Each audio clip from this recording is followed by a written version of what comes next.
আসসালামু আলাইকুম ওয়া রাহমাতুল্লাহি ওয়া বারাকাতুহু।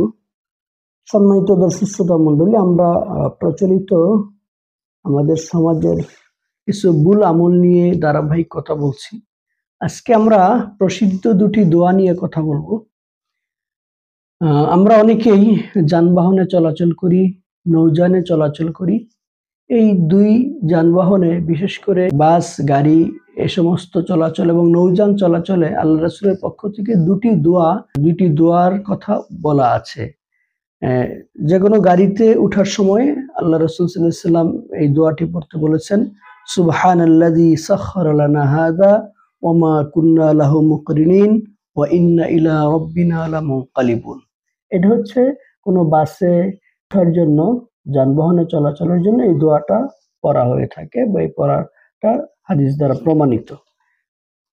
আর কোনো নৌযানে, লঞ্চ, স্টিমার ইত্যাদি আরোহণের জন্য বিসমিল্লাহি মাজরিহা ওয়া মুরসাহা ইন্না রাব্বি লাগফুরুর রাহিম এই দোয়াটি পড়ার কথা বলা আছে, হাদিসের মধ্যে আসছে।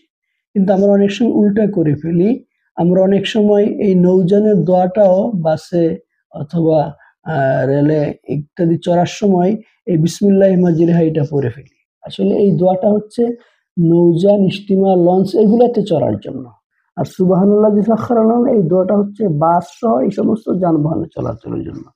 আল্লাহ আমাদেরকে আমল করার তৌফিক দান করুন।